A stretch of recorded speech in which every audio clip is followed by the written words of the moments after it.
Hello everyone, here I Komal Sharma welcomes you all on behalf of Gargi classes. So आइए चलते हैं with our next very series जो हमारी series चल रही है राजस्थान जीके की for your RPSC exam. तो आइए चलते हैं with the very first question of today. The question is, who has been appointed chairman of the State Human Rights Commission by Governor Kalraj Mishra on June 27th, 2024? जो farmer हमारे जो governor थे कलराज मिश्र ने जून 27, 2024 को चेयरमैन अपॉइंट किया था of the state human rights commission. ठीक है, and who was that person who has been appointed as the chairman of state human rights commission? So that is former जज गंगाराम मूलचंदानी. तो Gangaram Moolchandani is a former जज, उनको appoint किया गया है as the chairman of the state human rights commission. देखो governor जो हमारे गवर्नर थे, फॉर्मर गवर्नर कलराज मिश्र, उन्होंने इशू किया था ऑर्डर्स ऑफ अपॉइंटिंग रिटायर्ड जज Gangaram Moolchandani as chairman of the state human rights commission and retired Indian Police Service officer Ashok Gupta as the member of the committee. तो retired Indian police service officer Ashok Gupta को as a member appoint किया गया है और जो farmer जज है गंगाराम मूलचंदानी, उनको एज ए चेयरमैन अपॉइंट किया गया था. ठीक है, the state has made this appointment for a term of 3 years, 3 साल का, या फिर 70 years, जो भी पहले होता है उसके बेसिस पे इनका टेन्योर रहेगा. ठीक है, जो हमारे फॉर्मर चीफ जस्टिस और अ जज of the high court can be appointed as the chairman of the state human rights commission. और ये कब अमेंड हुआ था? 2019 अमेंडमेंट के अकॉर्डिंगली दिस वाज डिसाइडेड कि फॉर्मर जो चीफ जस्टिस है, फॉर्मर जो जज है ऑफ द हाई कोर्ट, उन्हीं को अपॉइंट किया जा सकता है as the chairman of the state human rights commission. इसमें नंबर ऑफ मेंबर्स कितने होते हैं? एक तो चेयरमैन होता है, 1 इज चेयरमैन, एंड 2 मेंबर्स होते हैं. ठीक है, सिंस 2006 इसको फॉर्म किया गया था ऑन 8th of January 1999 में इस कमीशन को फॉर्म किया गया था. ठीक है, और अगर मैं बात करूं सिलेक्शन जो कमेटी होती है, सिलेक्शन कमेटी के मेंबर्स कौन कौन से होते हैं? तो chairman is there, chief minister, home minister, speaker of the assembly and leader of opposition. तो ये सारे इनके सिलेक्शन कमेटी होती है. तो this is all about state human rights commission. This was formed on 8th of January 1999. Recently इनके जो chairman है दैट इज फॉर्मर जज गंगाराम मूलचंदानी और जो मेंबर है दैट इज अशोक गुप्ता. ठीक है, so this is all about state human rights commission. Next question जो हमारे पास है that is on May 17, 2024 various committee of the 16th Rajasthan legislative assembly for the year 2024-25 were constituted. Who has been appointed as the chairman of the public accounts committee? तो public accounts committee का member, public accounts committee का chairman किसे appoint किया गया है वो हमें यहाँ पे बताना है. तो बेसिकली May 17, 2024 को बहुत सारी कमिटीज बनाई गई थी of the 16th Rajasthan legislative assembly for the year 2024-25. ठीक है, और उसमें बहुत सारे मेंबर्स अपॉइंट किए थे, चेयरमैन अपॉइंट किए गए थे, जिसमें से आपको ये बताना है कि who has been appointed as the chairman of public accounts committee. तो पब्लिक अकाउंट्स कमिटी के चेयरमैन बने थे टीकाराम जूली. ठीक है, तो Tikaram Jully has become the chairman of your public accounts committee. ठीक है, and he is the leader of opposite. right? The chairman of the public accounts committee is always the leader of the opposition. सबसे पहले तो leader of opposition को ही बनाया जाता है the chairman of the public accounts committee, and total number of members होते हैं 15 in the public account committee. Public account committee में total number of members are 15 और उनके chairman है टीकाराम जूली. टोटल जो कमिटीज फॉर्म की गई थी those were 25 committees in the assembly of which there are 4 financial and 21 standing committees. तो 4 तो फाइनेंशियल कमिटीज थी और 21 जो थी वो आपकी थी स्टैंडिंग कमिटीज। ठीक है, अब मैं अगर टोटल बता दूं कि असेंबली में कितने मेंबर्स थे, यू मस्ट हैव नोन कि 25 इन टोटल कमिटीज बनाई गई थी, 4 फाइनेंशियल एंड 21 स्टैंडिंग कमिटीज, जैसे अकाउंट्स कमिटी और हम बोले एस्टिमेट्स कमिटी, ठीक है, कमिटी ऑन सबऑर्डिनेट लेजिस्लेशन, और there are many committees, committee on environment, committee on welfare of women and children, scheduled caste welfare committee was there, committee on welfare of minorities। इस तरीके से बहुत सारी committees को form किया गया था। आप इस चीज पे रिसर्च कर सकते हैं, आप स्टडी कर सकते हैं। ठीक है, so here you have the question, the direct question किसी भी कमिटी से आ सकता है। मैंने यहाँ पे आपको क्लू दिया है, पब्लिक अकाउंट्स कमिटी। ठीक है, और किसी भी कमेटी के किसी भी चेयरमैन के बारे में यहाँ पे पूछा जा सकता है। तो आपको ध्यान में रखना है कि कमेटी ऑन एनवायरमेंट के चेयरमैन किसको अपॉइंट किया गया है, committee on welfare of women and children, committee on welfare of minorities, या फिर स्केड्यूल जो ट्राइब वेलफेयर कमेटी है उनके चेयरमैन किसको बनाया गया है। तो ये सारी चीजें आपको ध्यान में रखनी है। ठीक है, so there are in total 25 committees, ये चीज भी आपको ध्यान रखनी है। 4 फाइनेंशियल है, 21 स्टैंडिंग कमिटीज है। क्लियर है? Next question is, which Paralympic player of the state has become the president of Paralympic Committee of India (PCI) on March 9, 2024? तो March 9, 2024 को किसको बनाया गया है president of the para Olympic committee of India? ठीक है, तो para Olympic committee of India के चेयरमैन किसको बनाया गया है? यहाँ पे आपके पास आंसर है देवेंद्र झाझड़िया। ठीक है, so Devendra Jhajharia is the answer. Devendra Jhajharia Churu के हैं and he has become the president of Indian Paralympic committee and he has been elected unopposed to this post. ठीक है, अनअपोज्ड इनकी पोस्ट इलेक्शन हुआ था, कोई ऑपोजिशन में नहीं था इनके। Definitely Devendra Jhajharia has replaced Deepa Malik on this post. So earlier on this post was Deepa Malik. ठीक है, the another Paralympic, right? So Deepa Malik was the former president of this committee and he is the first player from the state to reach this post.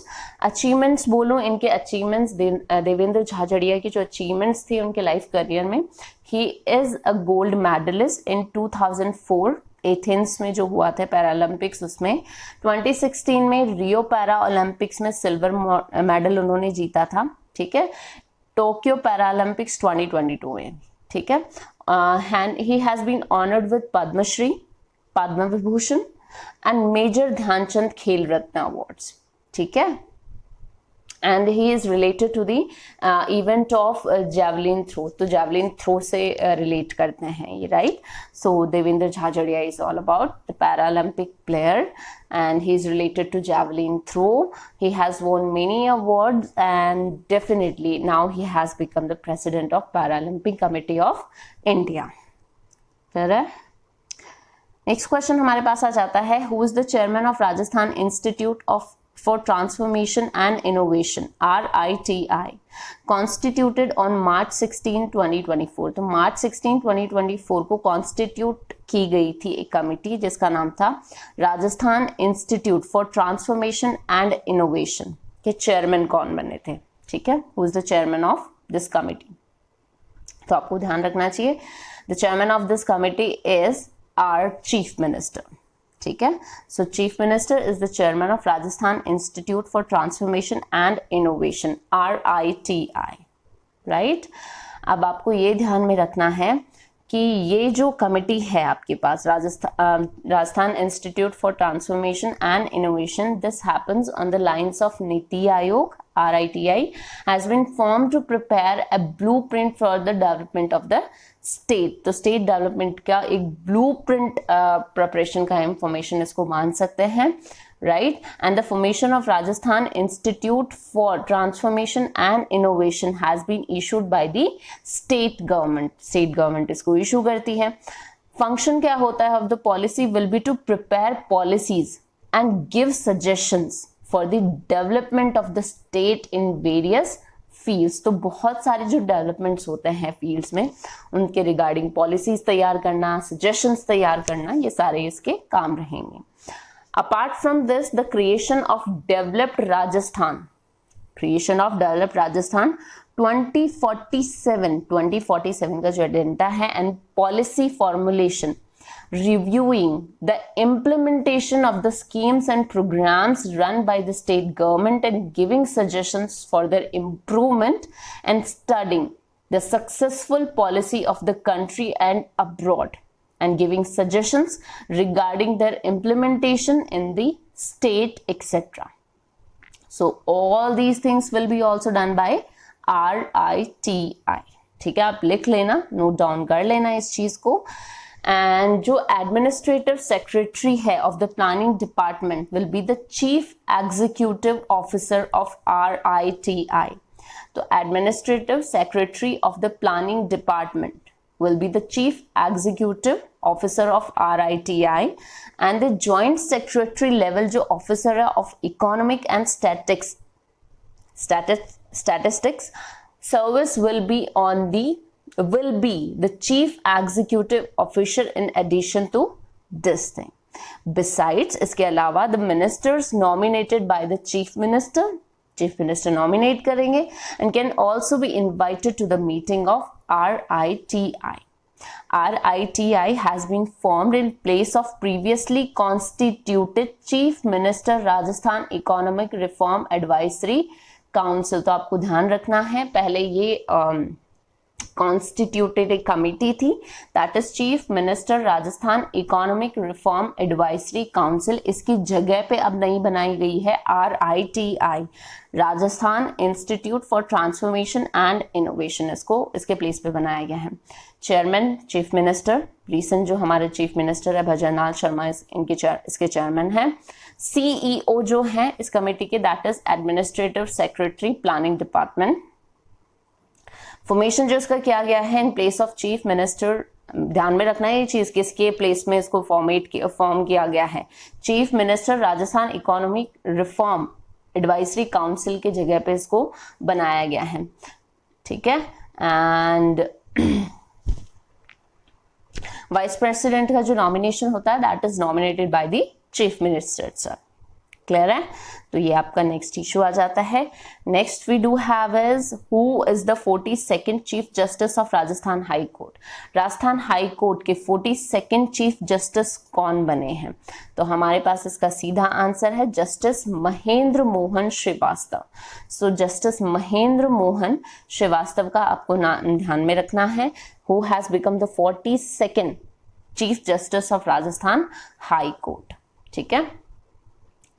Chief Justice Mahendra Mohan Srivastava has assumed charge as the 42nd Chief Justice of Rajasthan High Court.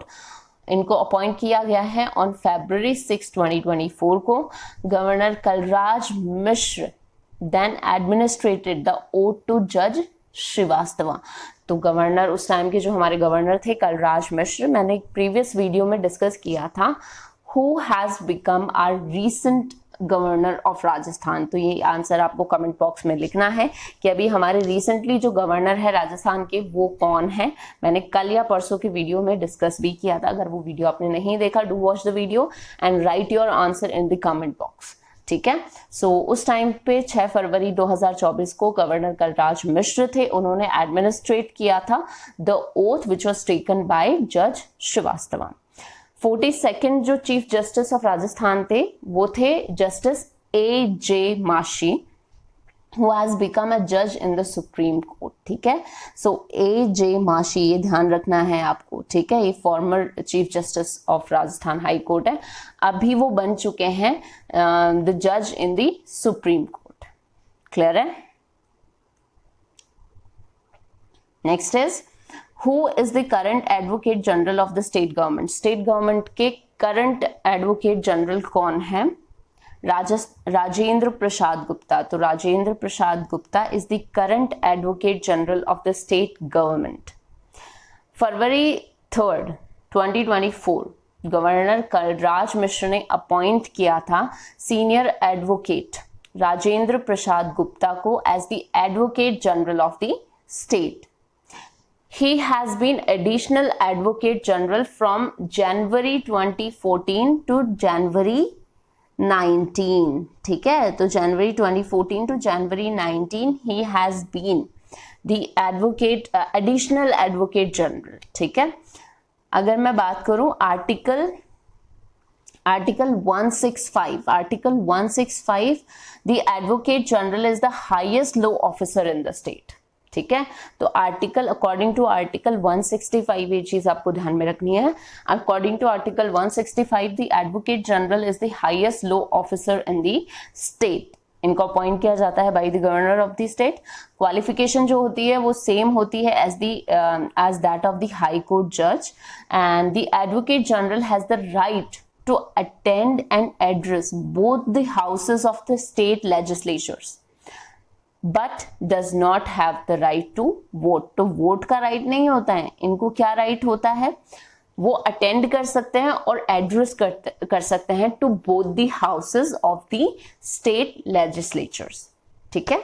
तो this is your another current affair.